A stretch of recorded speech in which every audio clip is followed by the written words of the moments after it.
Welcome back to Shadows of Justice, the channel where we peel back the layers of deception, obsession, and the crimes people will do anything to keep buried. If this is your first time here, hit subscribe, because tonight's story is one of the darkest we've ever told. A case where a lie didn't simply hide the truth, it killed it. July 12, 2019. Willow Creek, Oregon. A peaceful town, a respected family, a daughter who should have been safe inside her home, but instead vanished into silence. Tonight, we investigate the disappearance and death of 16-year-old Olivia Whitman and the explosive truth she discovered about her father's past, a truth no one in Willow Creek was prepared to face. If your child knew something that could destroy your life, how far would you go to keep it hidden? Comment your thoughts below. From the outside, the Whitman family looked like a picture framed for a magazine cover. Richard Whitman, 47, local business owner, church board member, motivational speaker for youth programs. People called him the face of integrity. Elaine Whitman, 45, soft-spoken, polite, a homemaker who baked cupcakes for school events. Jason Whitman, 18, star athlete with a full scholarship. Olivia Whitman, 16, artistic, gentle, quiet but bright, with dreams bigger than Willow Creek. Neighbors saw them smiling, laughing, perfect. But perfection is often a veil, and this family had cracks no one dared to inspect. The morning everything changed. July 12th started normally. Elaine called Olivia for breakfast. No answer. Her room was empty, bed made, shoes gone, sketchbook missing. At first, Elaine said later, her voice trembling, "I thought she went for a walk. She loved the park." By noon, she still hadn't returned. Elaine panicked. Richard didn't. In fact, Richard forbade calling the police. "Don't make a scene," he muttered. "She's fine. She'll come back." But that wasn't reassurance. It was fear. Fear of scrutiny. Fear of questions. Fear that someone would dig too deep. What no one knew was this. Olivia wasn't just missing. She had discovered something that made her father the one person she feared most. 2 weeks before her disappearance, Olivia had been working on a school genealogy project, tracing family history, old documents, records, photos. A simple assignment, until it wasn't. The box in the basement. Elaine rarely entered the basement. Richard handled everything down there. But Olivia, curious and artistic, wandered into the storage area searching for old family photos for her project. Hidden behind Christmas boxes was a locked metal trunk. She found the key taped to the underside of Richard's workbench. Inside the trunk were old newspapers, a stained denim jacket, a broken silver bracelet, photos of a teenage girl Olivia didn't recognize, a folded police report, a name written in faded ink, Lillian Carter, missing, 1994, and at the bottom, a bloody pocket knife. Olivia didn't scream. She didn't panic. She took photos of everything with her phone. She put it all back. She locked the trunk again. And she told no one. Not yet. But she couldn't hide her fear completely. Her best friend, Maya Dawson, later testified. She was nervous, like shaky nervous. She said she found something about her dad, something awful. She said she needed time to think. Olivia planned to confront him. She shouldn't have. Richard's violent past. 25 years ago, in another town, 2 states away, a 15-year-old girl named Lillian Carter had gone missing. The last person seen with her was a teenage Richard Holm, but back then he went by Richard Hale. The case went cold, but suspicions lingered. Richard reinvented himself. New name, new city, new life. Until Olivia stumbled into the one truth he couldn't allow to resurface.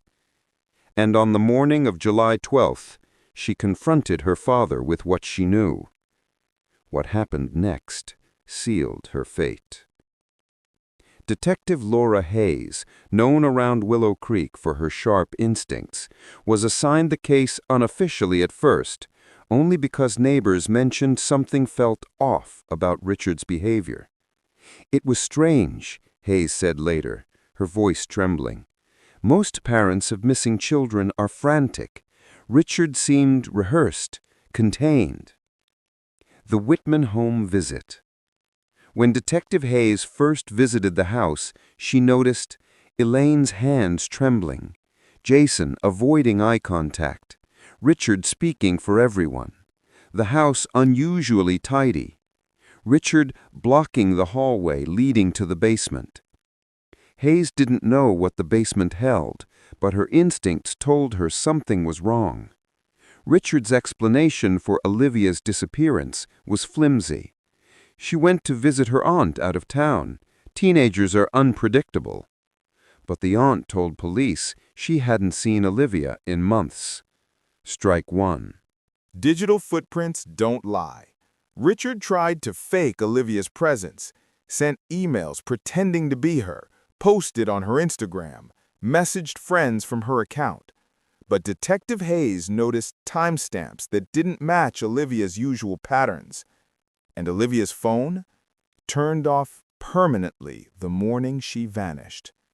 Her last GPS ping was near Willow Creek Park, but she never showed up for her art studio appointment afterward.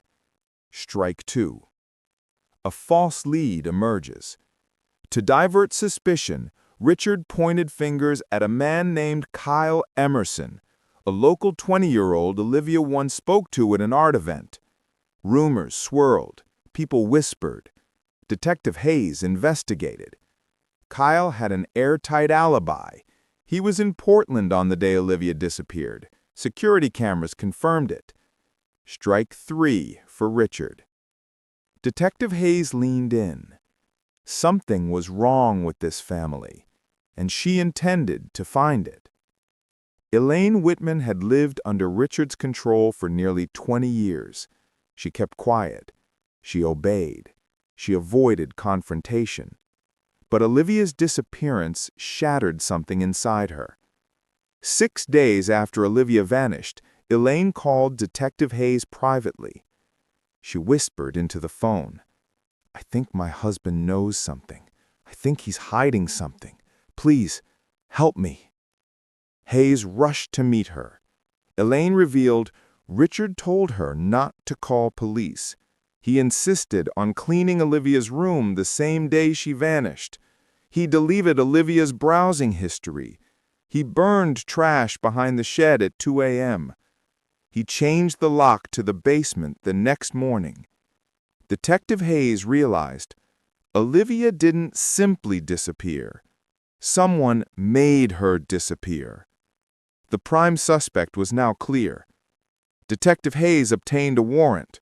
Richard's carefully built world began to crumble. The basement discovery. Investigators found the locked trunk, blood traces on the pocket knife, the old missing person clippings, the jacket and bracelet, the police report, a birth certificate with Richard's former name, Richard Hale. The basement told the story Richard buried for decades, and now the truth was exposed. But the worst discovery was still ahead. The shed behind the house, behind the Whitman home, was a wooden shed, newly padlocked. Inside, beneath gardening tools and fertilizer bags, detectives found a tarp. Wrapped inside was Olivia's body. She was strangled, There were bruises on her arms, defensive wounds. Tears rolled down Detective Hayes's face during her interview later. She fought. She tried to survive. She trusted the wrong person, her own father.